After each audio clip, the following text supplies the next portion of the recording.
Hey love, it's me, your girl Miss Natural Journey, and I wanted to talk to you guys today about hair lock extensions. Now, I've gotten a lot of questions about extensions because I mentioned in my first or second video that I added some lock extensions to my lock to just kind of lengthen them a little bit.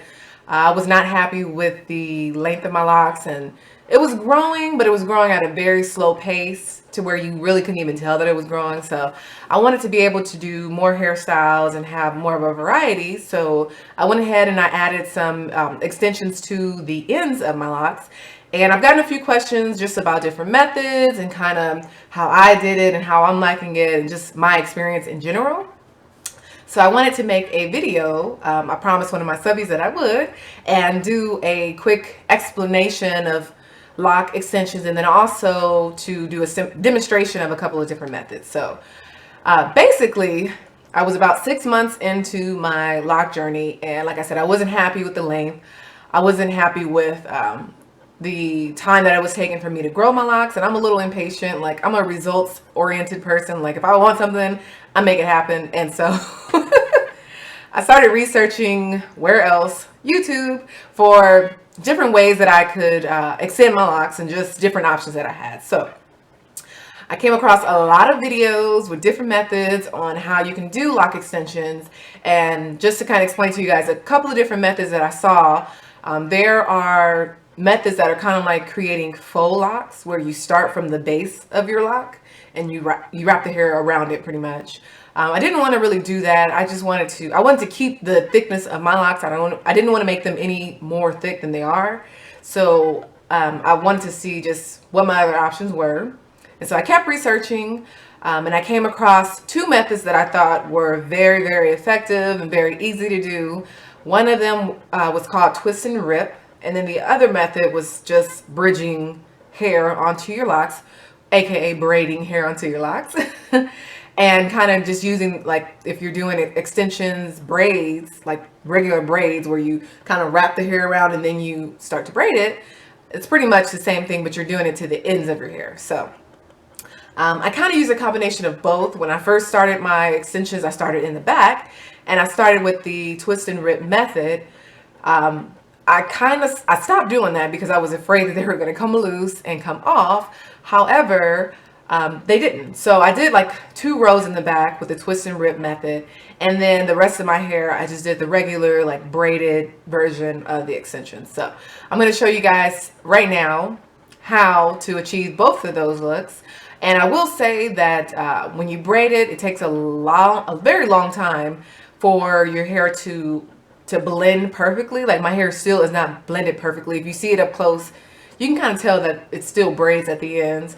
But when you do the twist and rip, it tends to look more natural, and it looks more like a lock before braids do. So I would suggest twist and rip. Just make sure that you do it securely. So I'm going to show you guys both ways in just a moment. I want to show you guys this. This is the hair that I use. The brand is 24K Salon Collection, and I ordered this off of Amazon. I love Amazon. I ordered this off of there. This is 100% human hair, human Afro kinky twisted hair, and this is 14 inches. You can use shorter if you want to do shorter extensions.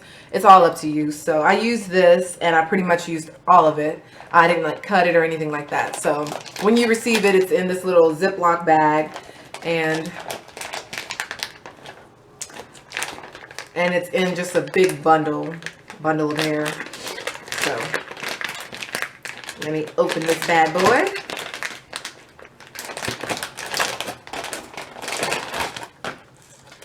All right, so when you open it, it's kind of in a net. It's in a net here, but it's also wrapped in this little thingamajig. All right, so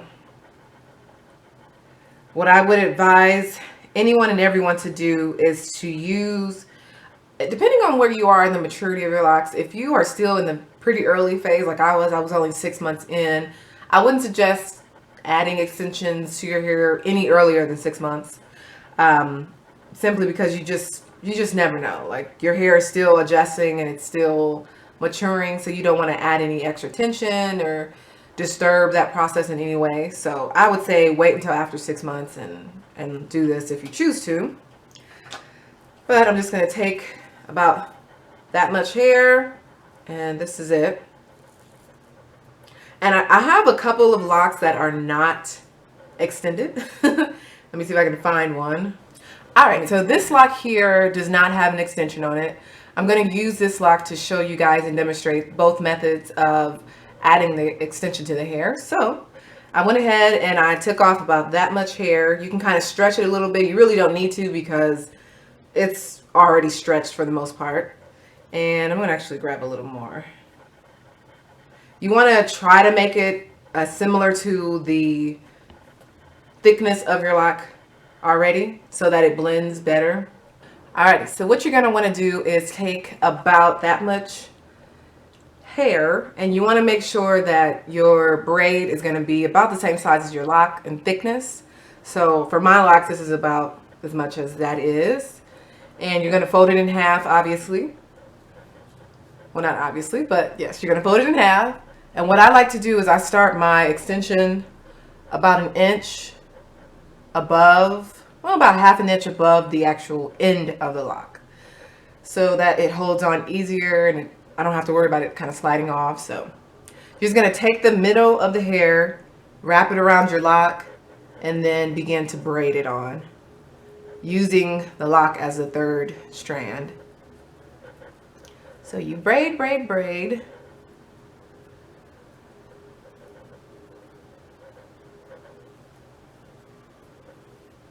And this is my, like I said, I only added like an inch or two to my locks. So if you want to do more, you're more than welcome to add more hair, get longer hair. But for my locks, I didn't want to add that much. I just wanted a little extra something, something. And so this definitely did that for me. And then once you get to the end of where your lock is, so this is where the lock ends right here. What I did was I just kind of tied it in a knot just to make sure that it didn't come off. Well, not a knot, but I just kind of bowed it, I guess. Tie it to secure it on there. So you tied it. And as you can see, this is where it starts. Eventually it kind of starts to blend, but you'll kind of always see that little bump right there as far as where it starts. And then what you're going to do is take those two strands. So I have these two strands here, and you're going to twist them. So you twist one, and then you rip one in half. Okay, so that's why it's called twist and rip. You're twisting it around, but then you're ripping it. You're ripping one side in half and bringing it over to the other side. So you twist and rip. Twist and rip. See?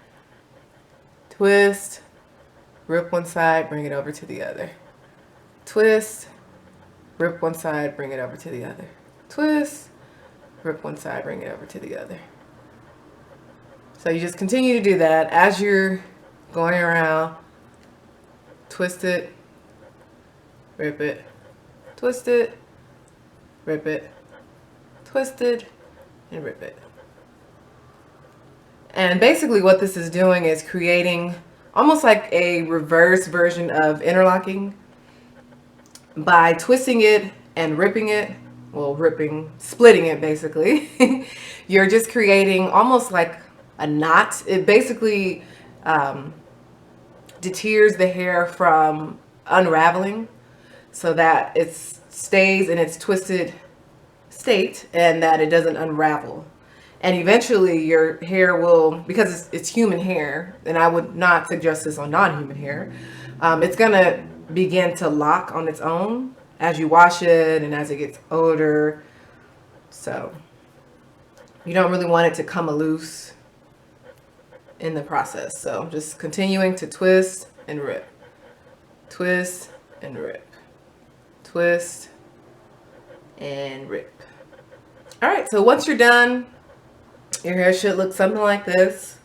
Like I said, it's gonna be kind of visible where it starts, and then it's going to taper off, and then eventually it'll kind of blend more as this end begins to fill out. So I showed you guys the twist and rip method, but I started off with a braid. So basically the same thing goes for a braid. You started about an inch, half an inch before the ends of your hair.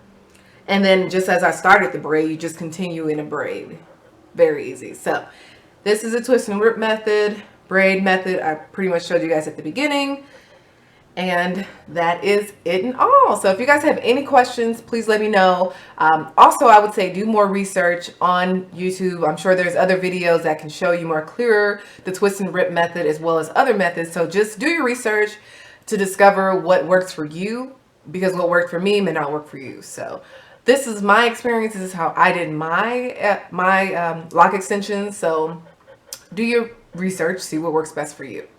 Until then, holla at your girl. And like I said, leave me any questions you guys have. Also, don't forget to like and subscribe, and I will keep the videos coming. Peace.